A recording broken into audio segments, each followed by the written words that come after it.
این اولین برنامه ما در مورد جام جهان است و ما کوشش میکنیم که تو درباره همه خوب گروه ها حرف بزنیم. پیش از همه با بینندگان میفهمانیم که این اولین جام جهان است که در اونجا 48 دسته شرکت می‌ورزند. این 48 دسته با 12 گروه تقسیم شدند. در هر گروه 4 دسته هستند و از هر گروه 2 دسته غالب و همچنین البته دسته‌های بهترین از اینها سوم بعد دور نوبتی رخصت میگیرند. خب این معلومات های کوتاه و مهم درباره فرمت برگزاری جام جهان و بیاید ما آغاز کنیم از گروه ها. خب پیش از همه با گروه A متوجه می‌گردیم که در اونجا دسته‌های زیرین البته هستند مکزیک، خب چخی، آفریقای جنوبی و کره جنوبی. یعنی این دسته‌های هستند که شامل خب گروه A میباشند. در مورد این گروه و امکانات‌های دسته‌ای که از اینجا برآمده میتوانند شما با چی گفته میتوانید؟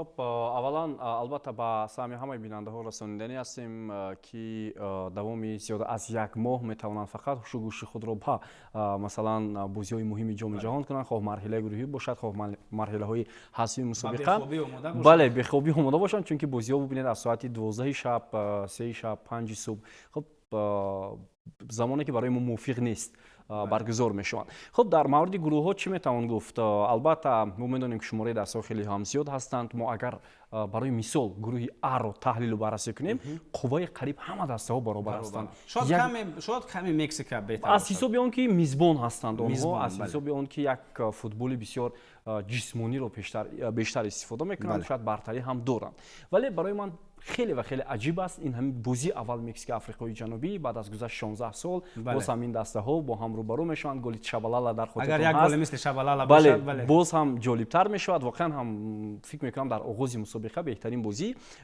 و نوبت از اون که بالاتر گفتم که همه دسته ها امکاناتی برابر دارند، ولی در این گروه من بیشتر میخوام که کره جنوبی نتیجه خوب به دست آورد، چون یک کشور آسیایی است و نزدیک هست به ما. خواهیم نخواهیم یک زمانی حتما تیم منتخب تاجیکستان با کره جنوبی البته روبرو هم می شود و دسته آسیایی باید یک نتیجه خوب هم گیرد. ولی در عموم می توان گفت که چخی هم یک دسته اروپایی است و ببینید مرحله های انتخابی مسابقه را چگونه آنها پشت سر کردند.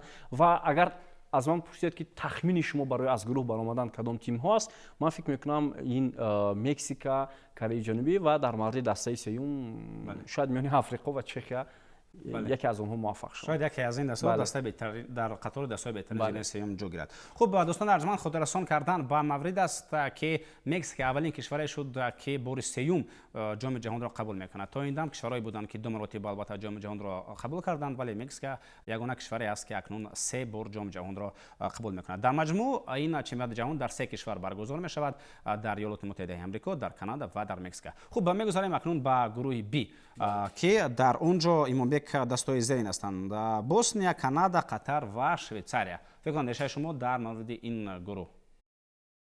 فکر میکنم که نماینده قاره اروپا شویتساریا میتواند فاوریت گروه B باشد، زیرا ببینید این هم وابستگی دارد باز هم به سطح فوتبال در جهان در خود اروپا که و اون بازیگرانی که در شویتساریا هستند و وابسته اون که چی بازیگرانی اونجا البته که برآمد میکنند. ولیکن اینجا گپ سری اونقدر مهارت انفرادی هم نیست، گپ سری مهارت کلی فوتبالی میرود. اونجا ستارهایی که رخشان هستند برآمد نمیکنند. اونجا اصلا یک بازی خوبی کلکتیوی صرف اروپایی باید برآمده شود و از این لحاظ میتواند فاوریت بودن. اصلا اینجا اگر که ما با دستای دیگر بنگریم در قیاس با بوسنیا و قطر، من اندک برتری رو به دسته میزبان هم داده میتوانم. این چیز میتواند در روحیه مخلصان در وقت میزبانی کانادا میتواند بالاخره به چیز برسد. منظورم برآمدن از گروه. البته بوسنیا نوبت از اون که ایتالیا را شکست داد، ایتالیا خود در کریزیس است، در بحران است.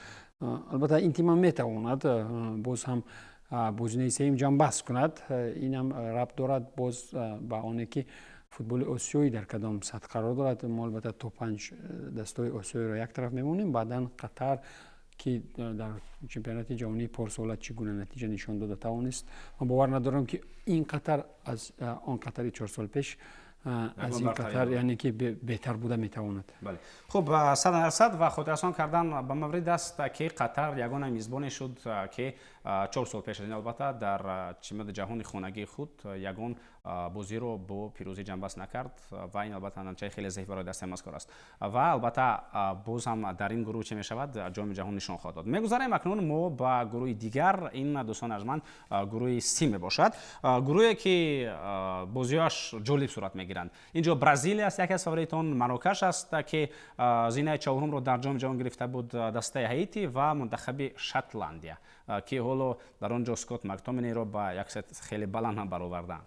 بله خب در مورد این گروه البته من بیشتر افضلیت رو با تیم برزیلیا میدهم، نوبت از اون که من مثلا از خود مخلص برزیلیا بودم این گونه نیست. من مطمئن هستم که با اومدن کارلو آنچلوتی همین دسته قاره آمریکای جنوبی باید همون فوتبال برزیلی رو نشان دهد. هرچند حریفان خوب هم دارد، ببینید بهترین دسته جام جهانی گذشته مراکش که نتیجهش از برزیلیا بهتر بود و یک دسته شاتلندی که واقعا فوتبال خیلی خوب دارد. خب در مورد گایتی ما اونقدر مثلا فوتبال خوب رو هم انتظار نیستیم. یک دسته هست از آمریکای شمالی که تا یک اندازه تیم میانه حال هم هست، ولی ببینید که بازی اول بسیار جالب می شود در این گروه با اشتراک خود برزیلیا مراکش و واقعا هم از این بازی بسیار چیز وابستگی دارد و قدرتی برزیلیا معلوم خواهند شد که آنها میتوانند چگونه این مسابقه رو به انجام رسانند. بله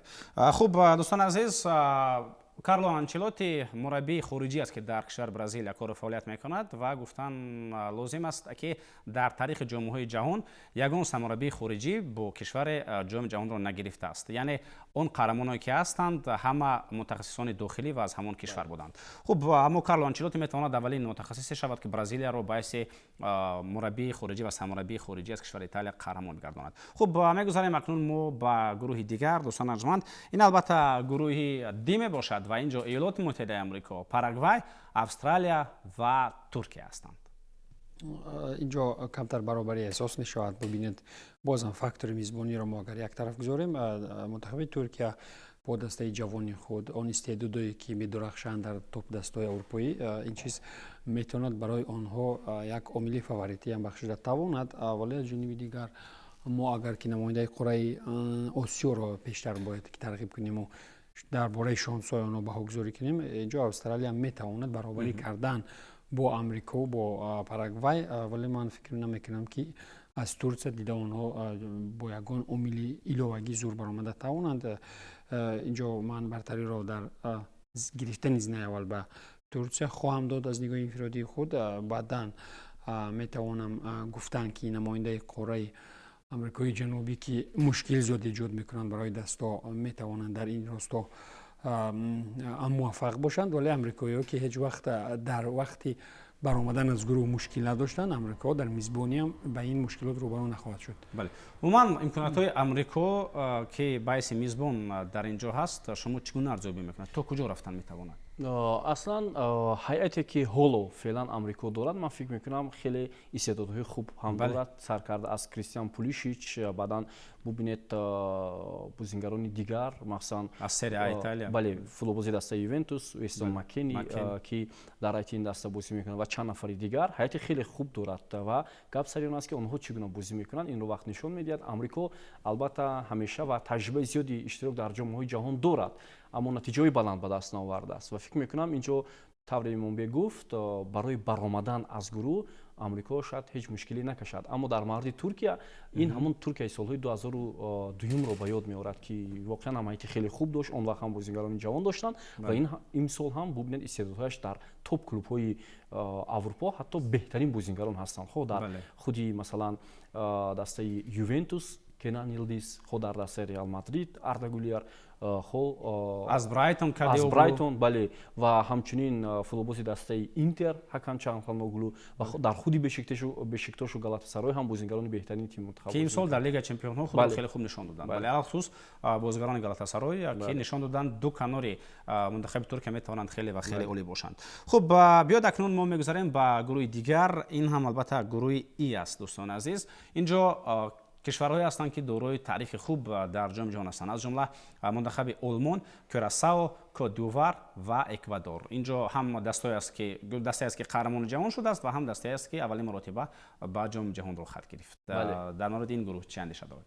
البته از کیوراساو یک شاید هنگامه رو هم انتظار شدن ممکن است، چون که هر زمانی که دیک ادوکات در این اون دسته با حیث سرمربی فعالیت میکرده بود حتما اون نتیجه خوب هم به دست آورده بود. خب مثلا اگر با صحیفه تاریخ نظر افکنیم، وقتی که در خودی چمپیونات نیدرلندها همچون سرمربی نامبر آورد، بعدا در چمپیونات روسیه در دسته زینیت ببینید این دسته رو جایزه‌دار جام اویفا کرد. خب باز در دیگر تیم‌هایی که او فعالیت کردن و برآمدن کیوراساو هم یک فعالیت پرثمر دیک ادوکات است. من از همین گروه، از همین دسته یک چیزی بسیار عجیب رو انتظار هستم. میتواند هنگامه کند ولی آلمان که بسیاری ها حتی دو دیله هستند که این دسته رو به قطار داوطلبان شامل کنند، تا یک اندازه من فکر میکنم در قطار فرانسه و پرتغالیا و خب برزیلیا و آرژانتین و اسپانیا همین آلمان هم شامل می شود. گپ سر اون است که یولیان ناگلسمن با اون فهمش هایی که عین حال دارد، با اون گویم که فلسفه‌ای که او میخواد در آلمان انجام بدهد، یک دسته خیلی خوب رو هم دارد و امکان هست که این دسته خوب هنرنمایی کند. بله. خب گفتن به مورد است که آلمان دسته است که 4 بار جام جهان رو هم گرفته باشد، ولی 4 مرتبه دیگر این دسته به فینال برآمده شکست خورد. یعنی دسته که از همه بیشتر در فینال جام جهان شکست خورده است از منتخب آلمان میباشد. در مورد کیوراساو هم گفتن به مورد است که از 26 نفری که در هیئت این دسته شامل هستند با شمول دیک ادوکات 25 نفر اونها از کشور نیدرلندها هستند، یعنی در اونجا تولد شدند که این دسته رو حتی دسته دوم نیدرلندها هم میگویند. یعنی میگن که گالندیا 2 دسته دارد در جام جهانی، یکی کیوراساو و دیگری خودی نیدرلندها. اصلا این جزیره هم هست که شما ببینید یک مثال کشوری که قریب 55,000 اهالی دارد، اگر خطا نکنم شاید کمتر از این هم داشته باشد. کمتر از این هم شاید داشته باشد، در جام جهانی اشتراک میکند. بله. خب بیاد ما اکنون میگذاریم به گروه دیگر و در اینجا دسته اساسی نیدرلند است. خب نیدرلندها، ژاپن، سوئیسریا و تونس اینها دسته‌ای هستند که در گروه F شامل هستند. واقعا منتخب نیدرلند میتواند فاوریت این گروه باشد. باز هم گپسری همون تکرار نمیشود، گپسری همون برتریت نوک بودن دسته‌های اروپایی میرود، ولی سوئیسریا هرچند که به زور و در فرصت‌های آخرین به جام جهان راه یافته بود میتواند یک رخشونی رو از خود سازمان دهد، ولیکن ماز در همینجا باید توجه نمود به نماینده قاره آسیا با کشور ژاپن که ژاپن در گذشته نیز ببینید هر مورد دستاوردهای انفرادی خود رو دستاوردهای یعنی کشور خود رو بهتر میکرد و ژاپن میتواند به نظر من پس از نیدرلند دسته دوم این گروه شود. وقتی نتیجه گیری مرحله گروهی مسابقه در ادامه البته که سوئیسریا به نظر من از تونس دیده پرقوت‌تر می نماید، اینجا دو دسته اروپایی می توانند که با همراهی دسته ژاپن به مرحله بعدی راه خواهد گیرند. بله. اما سوئیسریا می تواند دسته شود که یا زینه دوم را بگیرد و یا حتی در قطار دسته‌های بهترین زینه سوم هم جا بگیرد. حتی امکان هم دارد که از گروه نبرد. هیچ چیز گفته نمیشه. بله، چون که سالهای اخیر نادیده گرفتن لازم نیست. سوئیسریا سالهای اخیر آنقدر خوب برآمد نمیکنه. بالاتر این منبع هم گفت با یک علاج آنها از مرحله انتخابی با مرحله نهایی جام جهان را خواهد گرفتن. با همه احترام به هیئتی که دارند، با همه احترام به اون مثلا صفت بازی که اونها دارند، این جام جهان است. خوب شما خاطرتون هست که ژاپن چگونه مقابل ابردسته ها و نتیجه خوب به دست آورده بود. یک دسته که اسلوب فوتبال اروپایی رو به نمایش می‌گذارد. برای همین دشوار خواهد شد برای سوئیسریا. از این گروه من فکر دارم که منتخب نیدرلند ها میتواند یک دسته باشد که خب از این گروه میبرد، همو دسته که میتواند تو به مراحل خیلی بالا هم برود. من با دسته نیدرلندها در این جام جهان باور دارم و یکی از دستهایی که من شخصا مخلصی خواهم کرد از منتخب نیدرلند. شاید این از لحاظ مخلصی شما باشد، لیکن من این گمان ندارم. پس از همون بازی که با ازبکستان اونها انجام دادن اونقدر بازی صفتی بلند هم نبود و تنها ضربه‌های پنالتی اونها رو به پیروزی رساند. خوب این بازی دوستانه است، ولی به هر صورت فکر میکنم برای نیدرلندها هم خیلی دشوار خواهد بود. بله. خب دوستان ارجمند، خودرسان میکنم که منتخب سوئیسریا بعد از شکست دادن منتخب پولشا در گامی که بازی گزارشی توانست راه خود را تا به مرحله فینال جام جهان هموار کند. خب گروه دیگر دوستان ارجمند میگذاریم با گروه جی. اینجا بلژیا، مصر، ایران و زلندای نو هستند. خب بلژیا با اون نسل طلایی که داشت نتوانست اصلا در یگون مسابقه یگون چیز رو بگیرد. اما جای سوم فکر میکنم خوب بله جای سوم در جام جهانی گرفتند سال 2018. اما فکر دارم از بلژیا با همون هیئت طلایی که داشت شاید بسیاری انتظار داشتن که این دسته بود قهرمان جهان شود، اما اونها تنها زینه سوم رو گرفتند. بعد سال 2022 نتیجه خوب نبود. سال 2026 ما از بلژیا و دسته‌های دیگری که در اینجا هستند چی رو انتظار شدن میتوانیم؟ خب البته به یگان شک و شبهه ما در این گروه حتما ایران رو مخلصی خواهیم کرد. یگان جای شک و شبهه نیست و فکر دارم ایران با همان انگیزه هایی که دارند بازیگران این دسته و در بهترین دسته های فوتبال جهانی هم بازی میکنند باید یک نتیجه خوب هم به دست آورند، چون که آنقدر حریفانی به حیثیت بلژیا جدی هم ندارند. مصر یک دسته هست که از افریقا هست با داشتن مثلا محمد صلاح و عمر مرموش و شاید حالا اون مصر قبلی نیست، چون که محمد صلاح قبلی نیست. بله درست است، ولی با همون داشتن همون ستاره ها هم آنقدر تیم پرقوت بودن نمیتواند. خب دسته اقیانوس نیوزلندیای نو آنقدر حتی تیم پرقوت هم نیست و ما میدونیم که چگونه با این مرحله مسابقه رو خواهد گرفت. و البته که از بلژیا حالا هم بسیاری ها نتیجه خوب رو انتظار هستند. حالا هم بهترین بازیگرانی که در خوب دسته های گوناگون بازی میکنند شامل تیم یکچین بلژیا هستند و فکر میکنم اینجا تا یک اندازه تقسیم بندی جای ها شاید با طور زایل می شود. اینجا بلژیا اول می شود، به فکر من ایران دوم خواهد شد و مصر سوم. اما برآمدن مصر از گروه‌های دیگر هم وابستگی دارد. بله. خب منتخب ایران اولین بازی خود را با زلندای نو برگزار می‌کند و باید اینجا اشاره کرده شود که با فوتبالبازان ایران با سبب همه اون حالت‌هایی که این زمان در صحنه سیاست جهانی رفته ایستادند اجازه ورود شدن به کشور ایالات متحده آمریکا ندادند و آنها تنها هنگام بازی‌های خود به کشور آمریکا می‌روند و بعداً باز برمیگردند به مکزیک. خطا نکنم در مکزیک اونها جا گیرشدند و در آنجا به سرخوان برد به هنگام برگزاری جام جهان. خب بیاید اکنون میگذاریم ما به گروه دیگر، گروه ایج. اینجا یکی از فاوریتان جام جهان است: اسپانیا، کابوورده، عربستان سعودی و اوروگوای. واقعا هم اسپانیا در برابر فاوریت‌های برای قهرمانیت به حساب می‌رود. اسپانیایی که در حیات خود استعدادهای جوان دارد و ستاره فوتبالی موثر هم از این دسته شایگری را معرفی میکنند. اسپانیا به شک شبه از گروه یکم خواهد برآمد.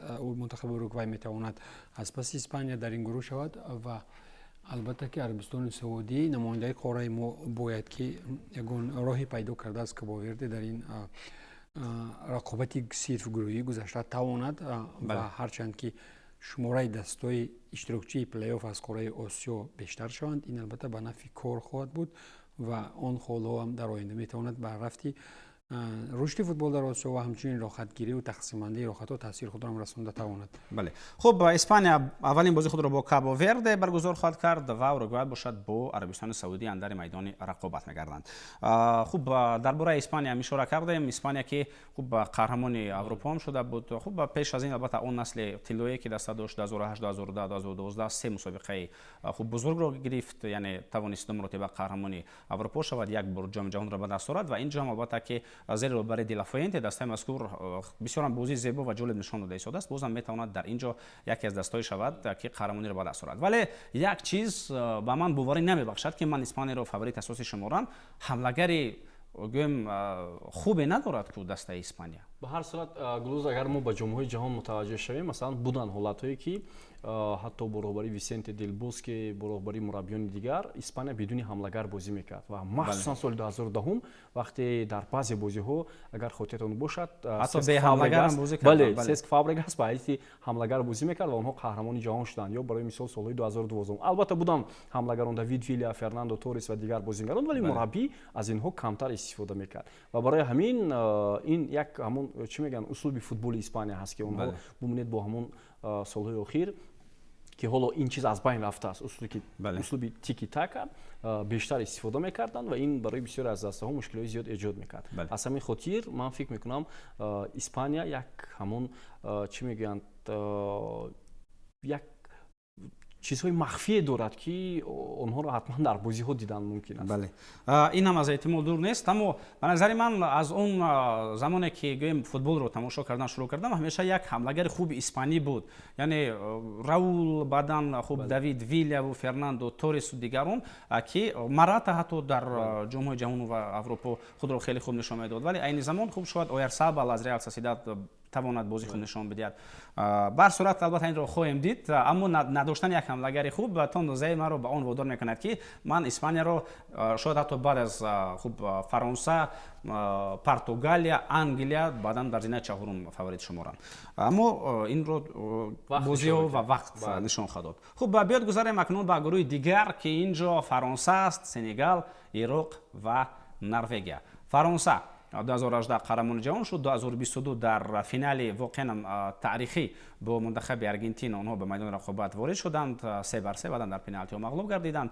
عراق دسته خیلی خوب از قاره ما و نروژ یک دسته دیگر اروپایی که عین زمان بسیار نسل خوب فوتبالبازان دارد.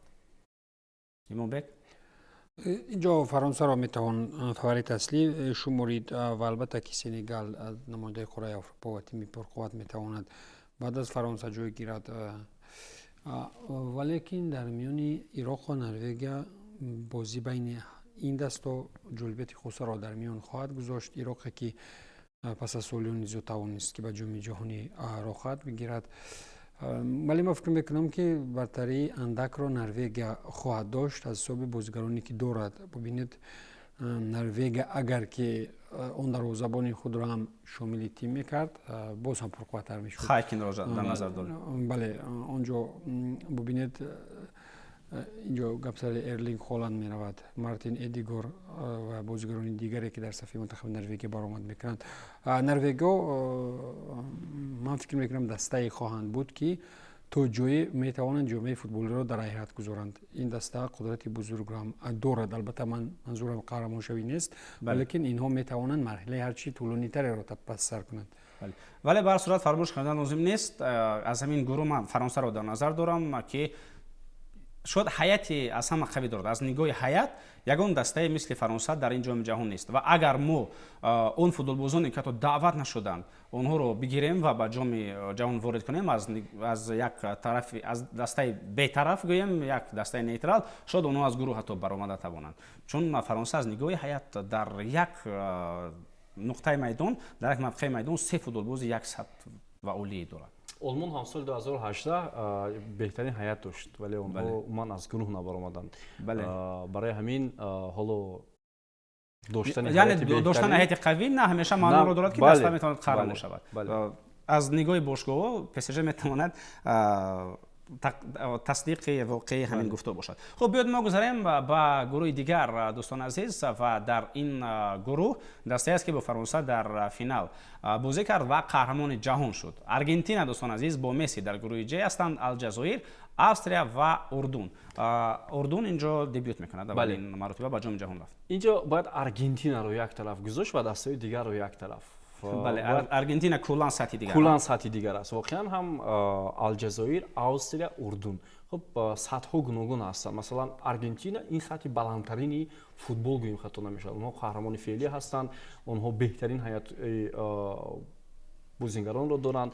خب الجزایر هم ستاره‌اش خیلی خوب است، اما فوتبال افریقا از فوتبال مثلا اروپا و آمریکای جنوبی فرق میکنه. استرالیا هم دسته بهترین اروپا نیست، دسته میانه حال است. خب اردن رو ما و شما میدونیم یک تیمی که سال 2023 در جام آسیا هنگامه کرد، آنها تا به فینال رفتند و تو در مقابل دسته یکچین ما با حساب 1-0 آنها غلبه کرده بودند در دور 4-1 نهایی اگر باشد. خب به هر صورت دسته آسیایی است. با همه احترام به اردن، هرچند ما میخواهیم که اردن یک بازی خوب نشون دهد، یک فوتبال واقعا هم سطح بلند رو نشون دهد، ولی اردن اینجا به حیث اوتسایدر است در همین مسابقه. این به نظر صفر انفرادی من. بله خوب اینجا البته آرژانتین به یگان شک و تردید فاوریت اساسی беҳуда мо ин дастаро намегӯем, чунки футболбозоне ки дар ҳайати мазкур ҳастанд ва беҳуда Аргентинаро яке аз фаворитон намешавранд, чунки он дастое ки дар ин қисмати уқёнусиане дар Аврупо ҳастанд, ин дасторо як тараф мегузоранд ва аз ин тараф танҳо Аргентина ва Бразилияро чун ҳамеша албатта қаҳрамони хуб яке аз қаҳрамоно эҳтимолӣ мешуморанд. Хуб биёед акнун мо мегузарем ба гурӯҳи дигаре ки онҷо Португалия бо Криштиану Роналдо қарор дорад. Баъдан албатта Ҷумҳурии Демократии Конго, Узбекистон ва Колумбия. Фикр дорам ин гурӯҳ барои мо хеле ва хеле ҷолиб аст. Чунки гурӯҳе ки Португалия яке аз фаворитон аст, ҳайати беҳтарин дорад, хуб Узбекистон ҳамсояи мо, Колумбия бо доштани футболбозони хуб ва Конго. бале воқеан Португалияро бисёриҳо аз зумраи ҳатто дастаи фаворит барои қаҳрамонӣ ба ҳисоб мераванд, дастае ки аз лиҳози доштани хати нимҳимоя аст қавитарин дастаи қисмати марказии майдон аз ҳама қавӣ аст дар Португалия. Валекин бисёриҳо баронанд ки агар Криштиану Роналду бозигар ҳайати асосӣ набошад, махсусан дар марҳилаи плей-офф, дар марҳилаи ҳалкунанда, инҳо ба чизи дигаре қодир буда метавонанд, ба чизи бузургтар ҳатто барои қаҳрамонӣ. инҷо гапсари чӣ меравад ки бубинед вазъияти мисли Бразилия, агар ки Роналдуро надарорӣ, мухлисон фишорҳои мухлисон ба маротиб сари сармураббӣ мешавад. Агар Роналдуро надароранд, пас киро дароранд? Чунки Гонсало Рамош ҳатто дар ПСЖ бозӣ накарда буд, хеле кам бозӣ кард. Дигар ки аз инҷо гапсари чӣ меравад? Инҷо гапсари оне меравад ки бубинед, агар ки ӯ бозӣ мекунад, ин Роналдое нест ки бо суръат аз ҳамаи ҳолатҳо истифода барад, дар ду ҳолат ду гол занад. Бозӣ сирф тариқи Роналду мешавад, ин тарафи канор умуман истифода намешавад ва аллакай дастаи рақибам ба куллӣ ба рӯшанӣ медонад ки фақат як нафарро доштан дар кор, зидди як нафар мубориза бурдан дар кор, даста муҳаррики коллектив пол ба пуррагӣ аз кор мемонад. Гапсар ин меравад ва агар ки инҳо сирф бозии дастави коллективӣ бидуни такяи асосӣ ба Роналду кунанд, ин дастаи пур аз истеъдодҳои ҷавон, ин дастае ки бисёр истеъдодочӣ дар хатти нимҳимоя ва ҳимоя дорад ва ҳамчунин дар захира ҳам бозигарони ивазкунандаи тақдири бозиро дорад, инҳо ба чизи бузургтар қодиранд. Валекин боз ҳамон гапҳо бубинед чӣ гуна дар Анчелоти дар вазъияте қарор дошт ки маҷбур шуд Неймарро ба ҷоми ҷаҳон даъват кунад. Фишорҳо ба ҳадде дараҷаи зиёд шуданд ки гап то сари президенти як давлати бузург рафта буд. Бале инҷо ҳам ҳамин хел, дар Португалия ҳам ҳамин хел вазъият аст, ҳарчанд ки ӯ бисёр мехоҳад ки дар охирин чемпионати ҷаҳонии худ мисли Месси қаҳрамон шавад ва якум будани худро дар сайёра нишон диҳад. Мушкил аст гуфтан. Албатта ки бешаку шубҳа мо метавонем гуфтан ки онҳо бо натиҷаи 100% марҳилаи гурӯҳиро пас сар мекунанд.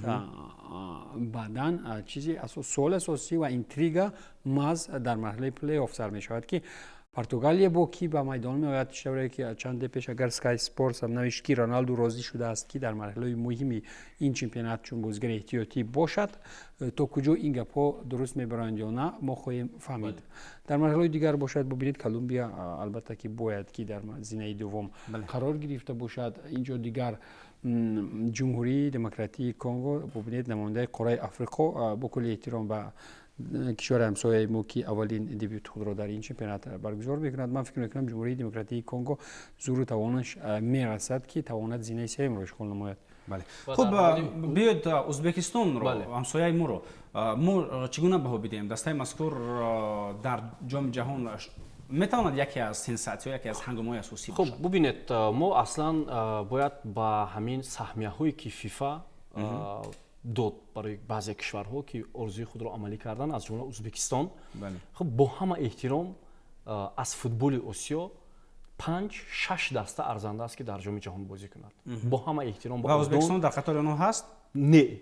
Бубинед, ҷопон, Кореяи Ҷанубӣ, Эрон, Австралия, Арабистони Саудӣ ва як дастаи дигар мо кадом тимро инҷо интихоб мекунем? Барои мисол Ирон ё Қатар масалан ё дастаи дигар. Футболи Осиё ҳоло омода нест барои ҷоми ҷаҳон. Бо ҳама эҳтиром ба Узбекистон, мо медонем Шомуродов дорад, Файзуллоев дорад, хуб Сусанов дорад, хуб Ҷалолиддин Машарипов дорад, Остон Урунов ва чанди дигар доранд. Воқеан бозӣ бо нидерландҳо беҳтарин бозии онҳо буд. ва мо албатта умед дорем ки ин даста натиҷаи хуб ба даст оварад, вале футболи осиё назар ба футболи амрикоу африқову хуб аврупо фарқияти хеле ва хеле калон дорад. Ва инҷо ман як пешгӯӣ мекунам, агар Узбекистон дар ҳамин бозии аввал муқобили Колумбия ҳадди ақал як имтиёз гирад, мусовӣ кунад, ин беҳтарин шонс мешавад барои Узбекистон. мо ҳатман мухлисӣ мекунем барои ҳамсояи кишварҳоямон, аммо бояд ҳақиқатро гуфт ки футболи осиё ҳоло тайёр нест ба ҷоми ҷаҳон. Танҳо грандҳои футболи осиё ҳастанд ки ҷопону Кореяи ҷанубию, хуб мо Кореяи шимолиро ҳам намегӯем ки ҳатто таҷрибаи иштирок дар ҷоми ҷаҳон дорад, Австралияву хуб дигар дастаҳо, Эрон, хуб баъзе дастаҳо ҳоло то як андоза хуб шуд ки фифа шумораи дастаҳоро аз 32 ба 48 расонид ва баъзе шонсҳо ҳам пайдо шуд ва умед дорем ки агар ҳамин чӣ мегӯянд анъана идома кунад, ҳатман дастаҳои дигар ҳам метавонанд ба орзуи худ бирасанд. хуб биёед грандҳои футболи осиёро бигирем. хуб ҷопон аст, Эрон аст, Кореяи ҷанубӣ аст ва баъд аз ҳамин се кишвар нахуд мо натавонем Узбекистонро шуморем. Албатта Узбекистонро Австралия, ман айни замон аз Австралия дида фикр мекунам Узбекистон дасте беҳтар аст аз Осиё. фикр мекунам шояд ҳоли ҳозир ҳаст як даврае ки Узбекистон метавонад бозии арзанда нишон диҳад. чунки Узбекистон 10 солаҳо рафт ба ҳамин ки сатҳи футболи ин кишвар чунон шавад ки самиё ҳам бештар шуданд, бале, аммо ба ҷоми ҷаҳон барояд. Дуруст, ин воқеан ҳам заҳмати хеле зиёд аст. Масалан ба ҷои Узбекистон метавонист дастаи дигар ҳам барояд, вале онҳо кори дурустро анҷом доданд. Бубинед аз ва марҳилаи интихобиро дар масалан ман ёд дорам аз мураббиён Сречко Катани сар карда, Тимур Кападзе баъдан дар ин даста фаъолият кард ва роҳи футболбозони Узбекистон ба кишварҳои аврупоӣ ҳамвор шуд ки хеле ва хеле рушди, бубинед ин 10 сола 15 сола аст ки ҳамин кишвар то ба ҳамин марҳила расид. Аммо мо бояд ҳоли ҳозир бубинем ки Узбекистон дар муқобили масалан Португалия бар ин дастаҳо, Колумбия бар ин дастаҳо чӣ гуна бозӣ мекунад. Албатта дорад футболбозони хуб, аммо на бо Шомуродову, Хусанову, масалан Файзуллоев мешавад як дастаи 11 нафараро хубтар омода кард барои бозӣ бо Колумбия, барои бозӣ бо Португалия. Барои ҳамин ман ҳеҷ гоҳ масалан Узбекистонро дар муқобили Ҷопону Кореяи ҷанубӣ дар як сатҳ ҳисоб намекунам. Албатта онҳо сатҳи дигар ҳастанд, Узбекистон сатҳи дигар аст. ва гап сари ҳамин меравад ки вақте ки даста 32 дастаро охат ба ҷоми ҷаҳон мегирифт, Узбекистон дар ин шумул набуд ва ҳамо хеле наздик буд, аммо нарафт. Хеле наздик буд, валекин дар шомили панҷгона набуд. Ин панҷгонаи грандҳои Осиё мудом бо як мушкиле, агар яке аз инҳо аз гурӯҳ мебаромад, бисёриҳо аз гурӯҳ намебаромаданд. Дар ҳоле ки грандҳои футболи Осиё ҳазоб мекашанд ҳатто дар марҳилаи гурӯҳӣ, Узбекистоне ки сирф таҷриба надорад дар ҷоми ҷаҳон дар чунин сатҳ, то куҷо мо бо боварӣ гуфта метавонем, ҳарчанд ки ин гурӯҳ то ҷои шонсро ҳам дода тавонад. Бубинед Хусанов дар беҳтарин чемпионати бошгоҳӣ баромад мекунад, валекин дар канори ӯ киё бозӣ мекунанд? Як дифогари марказӣ дар ин тараф ва Шомуродов намояндаи чемпионати Туркия, дар ҳоле ки масалан аз худи мунтахаби Кабоверде бозигарони африқоӣ дар куҷоҳо кадом чемпионатро намояндагӣ мекунад. Вақте ки мо ҳама хел таснифбандӣ мекунем, албатта ки шонсҳои Узбекистон камтар мешавад, вале ки инҳо аллакай таърихи худро сохтанд. Барои инҳо чӣ гуна бобо гуфт, агар ки дар ягоне аз бозиҳо бо яке аз ин тимҳои қавӣ тавонанд тариқи бозии сирф дифоъкорона ба як натиҷаи ақаллан мусовӣ бирасанд, шонсҳои инҳо ба маротиб барои баромадан аз гурӯҳ бештар хоҳад шуд. ва умуман агар дар аввалин ҷоми ҷаҳон Узбекистон аз гурӯҳ барояд, ҳадди ақал ин натиҷаи хуб дастоварди тарихӣ хоҳад буд, чун онҳо метавонанд тавре бобо ишора кард, метавонанд бо Колумбия ҳадди ақал мусовӣ кунанд, баъдан Конгоро шикаст бидиҳанд. Барои мисол дар бозии байнихудӣ ки 4 хол метавонад имконият бидиҳад то дастаи мазкур ҳатто бо зинаи дуюм ҳам зинаи сеюм барад, ҳатто бо 4 хол даста имконият дорад то зинаи дуввум ҳам барад. Хуб, биёд акнун мо мегузарем ба гурӯҳи дигар, дӯстони арзманд, гурӯҳи Л ва ин аллакай гурӯҳи 12 аст ки мо дар бораи он суҳбат мекунем. Дар ин ҷо дастаи дӯст доштаи ман Англия, Хорватия, Гана ва Панама ҳастанд. Нидерланд ҳам буд. Нидерланд кай гузашт? Ин гурӯҳи Л аст. Дар ин ҷо Англия дастаи дӯст дошта. Дар ҳар группа дастаи дӯст дошта дорад. Дар ду ҷоми ҷаҳон ман Англияро мухлисӣ мекардам. ҳам соли 2018, ҳам соли 2022 дар барнома мешиштам, бо бачаҳо ҳамеша баҳс мекардам он сабке ки Гарет Саутгейт интихоб карда буд дар чемпионати Аврупо. ҳамчунин хуб то андозаи натиҷаҳо хуб буданд, чунки албатта баромадан ба финал ва гирифтан ин мақомҳо то андозаи хуб аст, аммо қаҳрамон нашуд дастаи мазкур. То ҳанӯзам танҳо як қаҳрамонӣ дорад, ҳамон соли 1966 ҷоми ҷаҳони хонагии кишвари Англия. дар ин гурӯҳ бо ин даста Хорватия, Гана ва Панама ҳастанд. хуб, дар бораи дастаи дӯстдоштаи ман ва дигар дастаҳои ин гурӯҳ чӣ гуфтани ҳастед? назар ба дигар гурӯҳҳо ба назари ман яке аз гурӯҳҳои мушкилгузар хоҳад буд. хуб мо агар андаке Панамаро сарфи назар кунем, вале ҳарчанд дастаи хуб ҳам ҳаст, аммо бубинед барои роҳат Англия, Хорватия ва Гана хеле муборизаи пуршиддат хоҳанд бурд. хуб ҳайати хеле хуб доранд. худи хорватҳо ва ҳатто буданд бозиҳое ки англисҳоро чӣ гуна пешпо медоданд, хорватҳо чӣ гуна бозии хуб нишон медоданд ва инро ҳам дар ҷоми Аврупо дида будем, ҳам дар ҷомҳои ҷаҳон. хуб Ган ҳам як тими хеле қавӣ ҳаст. ҳамеша мо дар мусобиқаҳои ҷоми ҷаҳон аз ин даста натиҷаи хубро ҳам дида будем ва барои ҳамин ман фикр мекунам Англия аз як ҷиҳат бартарӣ дорад ки сармураббии он Томас Тухел аст.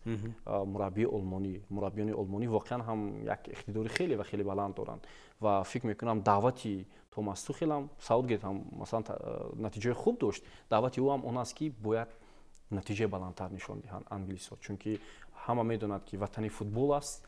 футбол дар ин ҷо масалан тавлид шудаасту ҳоло рушд кардааст ба як сохтори муайян даромад. баъдан ҷаҳонӣ шуд. бале ва фикр мекунам ки англисҳо аз ҳамин ҷиҳат метавонанд бурд кунанд, вале хорватҳо бисёр ҳайати хуб ҳастанд. насли футболи Хорватия ин намедонам 30 солаҳо аст ки нав мешавад, вале натиҷаҳо хуб мешаванд. нав мешавад ва натиҷаҳо хуб мешаванд. воқеан ҳам Хорватия барои бештари кишварҳои ҷаҳон як намунаи ибрат аст. давлати масалан бузург нест, як давлати хурд аст, на танҳо дар футбол, бубинед дар дигар риштаҳои варзиш Хорватия яке аз пешгомҳо аст. барои ҳамин фикр мекунам вақте мо номи кишвари Хорватияро гирифтем, мо ҳатман масалан тими мунтахаби ин кишварро ба ёд меорем. ҳамеша дастаҳои масалан чӣ мегӯям волейболи обиро ба ёд меорем. хорватҳо чӣ гуна онҷо натиҷаҳои баланд доранд ё дигар риштаҳои варзишро.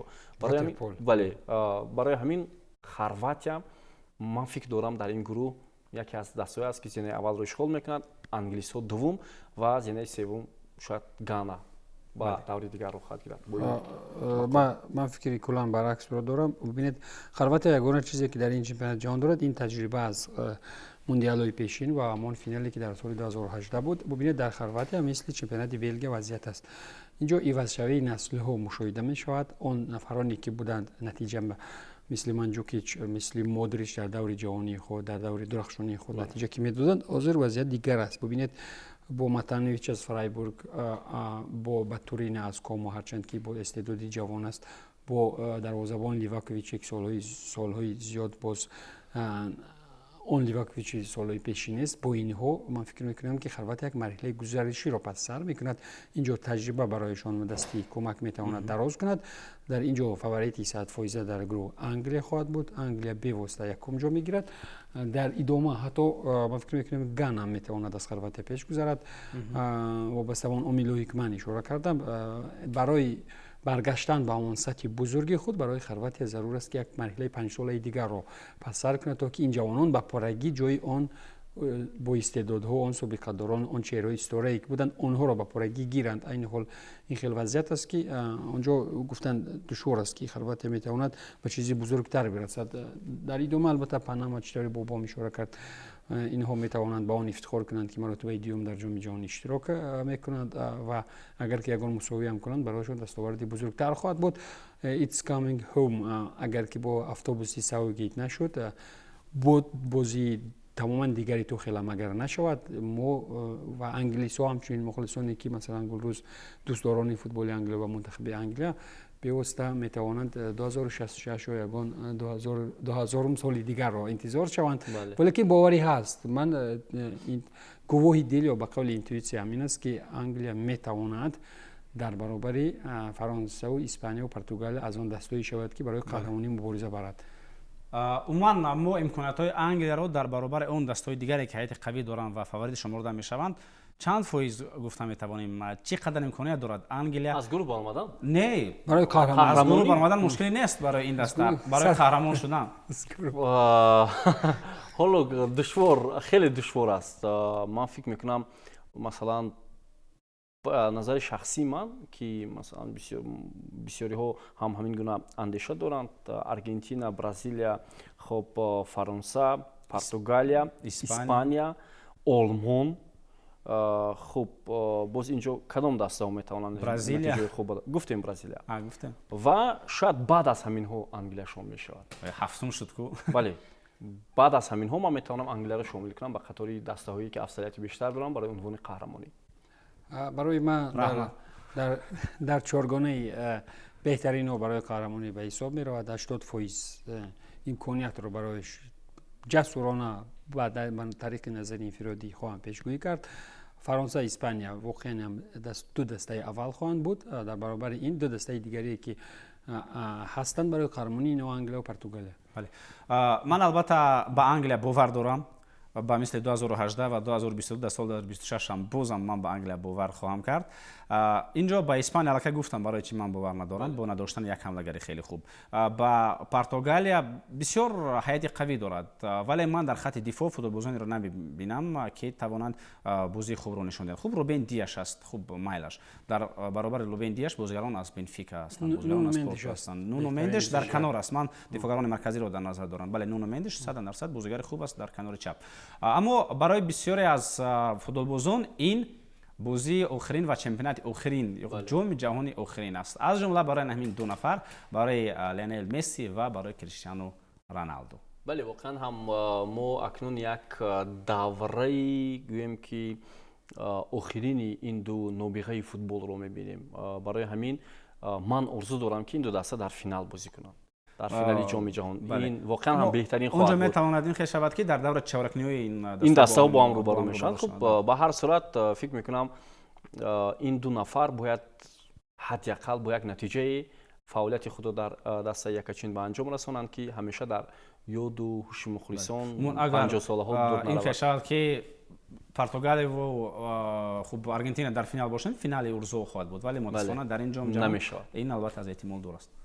ман фикр мекунам бисёро он баронанд ки Аргентина қавитар шудааст ва заифтар не, агар ки дар ҳалоидагӣ ба он бозигароне ки дар сафи ин тим бозӣ мекунанд мо ягон рушди потенсиали бузургро намебинем. онҷо ба фикрам ман бовар надорам ки Аргентина метавонад дифои қаҳрамонӣ кунад. дар Португалия бошад ба истиснои Роналду баръакс вазъият дигар аст. ҳар яке аз ин бозигаре ки дар топ даста бозӣ мекунанд баръакс ба рушди инфиродӣ, ба рушди даставии худ дар бошгоҳи худ расидаанд ва ин чиз то ҷое ба назари ман реалӣ ба назар мерасад ва аз нигоҳи дигарам бигирем албатта аз рӯи адолат хоҳад буд агар ки як легендаи дигари футболам ба ормони худ расида тавонад. Португалия. бале чунки аллакай Месси қаҳрамони ҷаҳон аст ва агар Криштиану Роналду ҳам қаҳрамони ҷаҳон шавад, баъдан ин ду нафар барои бисёриҳо метавонанд дар як сатҳ бошанд, ҳамчун ду нафаре ки шояд тахт ва тоҷи футболро бо ҳам тақсим кунанд. вале маълум аст ки барои мухлисони Роналду ҳеҷ гоҳ Месси якум нахоҳад буд, барои мухлисони Месси ҳеҷ гоҳ Роналду якум нахоҳад буд. ин баҳсе аст ки солҳо давом дорад ва солҳои дигар давом хоҳад дошт. кадоми инҳо дар тахти футбол ҳастанд, Месси ё Роналду?